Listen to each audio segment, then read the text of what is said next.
Hello people, welcome to Estudely hacking series. This is part 2 of the video where I teach you about the basics of Kali Linux. Once again, you can watch the first video which should be here somewhere on the link, and that's basically it. We're gonna be learning about Kali Linux. Okay, so in the previous video we downloaded Kali Linux, we installed it, and now we're gonna talk about how to basically, what do we do now? Okay, so for you on Windows, we installed VirtualBox, right? And for VirtualBox, all you need to do is just open up your VirtualBox, right? And Kali Linux should be there. You can just click on the start button and the machine should start in theory. Now, this might look different for you guys. For me, it's VMware. I have VMware Fusion. And yes, it's not pirated, it's a genuine copy. But for me, this is how it looks in the MacBook. So the Kali Linux should boot up like this, and I'm just gonna hit enter, and I can go. It's fine. We don't need to go full screen. We'll go that later. But yeah, that's basically it, right? Now, once you see this, it is now asking for your password. For if you followed the instructions exactly, your password would be Kali and Kali, and then just hit enter. Obviously, I don't have that as my password. My username is Murphy Ping, and that's basically it. I'm not gonna tell you my password for obvious reasons, right? So I think we might need to go full screen. Okay, so we are now in Kali system, right? So now what do we do? Your system might look a bit different, your background might be different, your website, icons might look different, but that's completely fine. Okay, now before you do anything, make sure you have internet connection, right? So you can just confirm that you have an internet connection, Ethernet connection or an internet connection.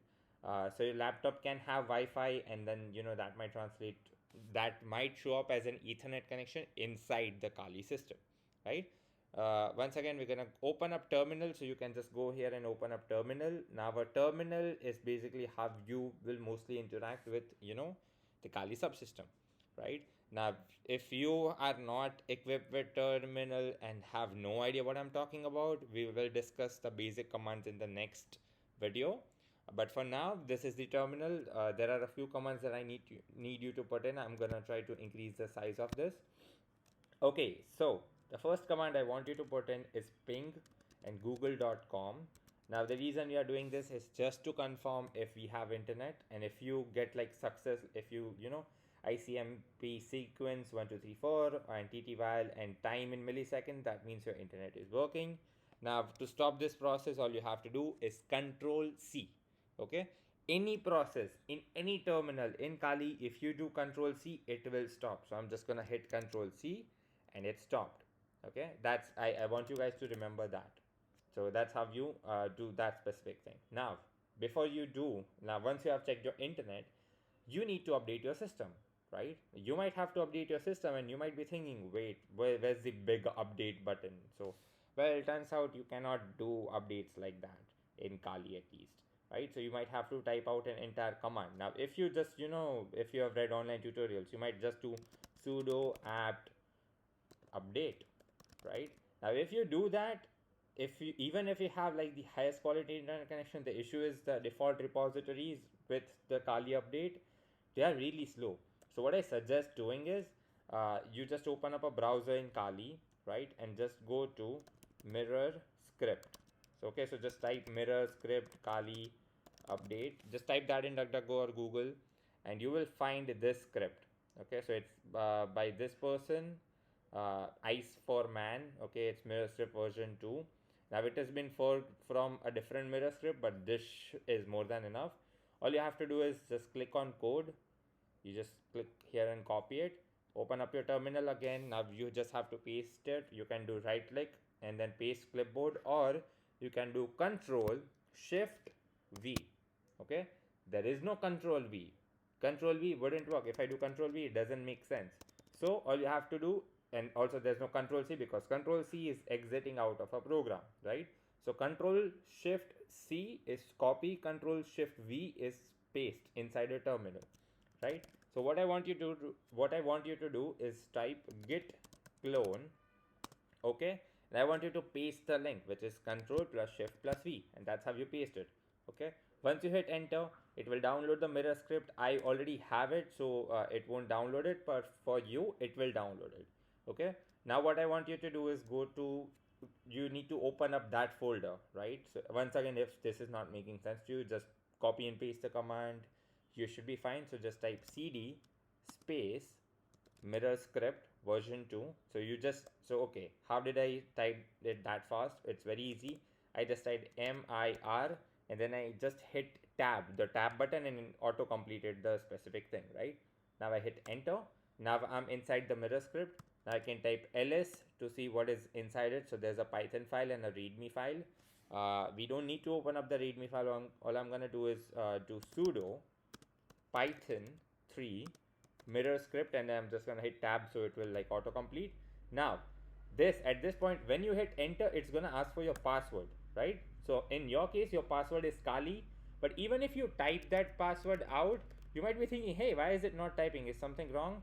Don't worry, it typed it out, but it will never show you the length of the password, right? So in case someone is shoulder surfing you, or if your screen is hacked or something, that password will never be compromised, okay? Or at least hopefully, if you like change your password, guys. Anyways, so you just put the password and hit enter, and it will automatically get the mirrors list for you. And I in theory you could have done https, but it's completely fine, it won't make that much of a difference. But yeah, all you have to do is just wait for the script to finish. So right now what it is doing is it's constantly checking each and every Kali server to see which has the best download speed. So in my case, it is kali.download. If you are in India, or at least, yeah, I guess if you are in India or Asia, this is the fastest repository. But once you are done with this, it will just say updating the file, blah blah blah blah blah, all that stuff. So I'm just gonna clear. Now this is the point where you do sudo apt update. Sudo apt update. Once again, if you find any random errors or something, just put them down in the comments. But I would still suggest, if you find random errors, put that, select that error, put it into Google and see what's the solution, okay? Because no, not every time someone is gonna be there to help you. So yeah, you need to understand how errors and all that stuff work. So now in my case, it's 79 packages can be upgraded. In your case, it would be closer to 500 or something, depending on what Kali installation it is. Now to upgrade them, it's very easy. So I write sudo apt upgrade, okay? And also the mirror thing that we did, it's only one time. You only need to do it once in the first time, that's it. For excuse me, for update and upgrade, all you have to do is two commands: sudo apt update and sudo apt upgrade. So I'm just gonna hit enter, and it will tell me that, hey, do you want to like install all of this stuff? So I'm just gonna hit Y, and I'm just gonna hit enter. So now it will download it all. Depending on your internet speed connection, it depends. I have a 100 mbps connection, so for me it's gonna be pretty quick. Also, it depends on how much powerful your laptop is. But yeah, in this case, I think the update is done, and now you are all updated, okay? So this is, now you can properly use your Kali machine. Okay, now finally I can tell you about all the tools and stuff. So this is your Kali environment, right? You are done with the update. Now if you come here and if you open up the folder, oh wait, I have hidden files enabled. Anyway, so if you open up the folder, it might look something like that, right? So this is, how you open my computer in Windows. This is the same stuff. So you see, documents and downloads and all that stuff, but there are no drives, okay? So yeah, that's basically it. You can open up a specific folder, you can open up downloads, you can open up documents. They will be empty, but you can do that if you want, right? And that's basically it. There's also like show desktop button, which will show you the desktop. If you click on here, it looks like a start menu. You can search for something if you want. You can go into settings if you want. You can change whatever you want, and that's basically it. If the time doesn't make sense, then you can just right click on the time. You can increase volume, decrease volume, whatever you want. But yeah, that's basically it. I want you to experiment around with this stuff, and I want you to basically just try out a few commands. Whatever you do inside this Kali box will not affect your Windows system, right? So there's no reason for you to not experiment. And worst come to worst, you can just take that file again and just install it again, right? You can just install the Kali machine over and over again until something breaks, and that's fine. So yeah, that's basically it. You can once again log out, restart, shut down, whatever you want from here, or keep it running, doesn't matter. Also, if you notice, the shutdown and startup times are like way faster, right? Because it's not Windows, it doesn't have extra all that crap. So yeah, that's basically it. You can click on shutdown and the machine will shut down, and you can just, that's basically it. That's Kali for you. Okay. Now, I want you guys, as I said, to experiment. In the next video, we'll talk about a few tools. We'll talk about how to use the command line system. And thank you for watching. If you have questions, comments, concerns, drop them down in the comment box. If you love the video, or if you want to, if you want me to keep on making these hacking videos, a like and a subscribe would go a really long way. We are so close to 1000 subscribers and we're trying to get there soon. But yeah, that's it. Thank you for watching. I played it innocent, a feel of discontent. I'm finally facing it all, fearless.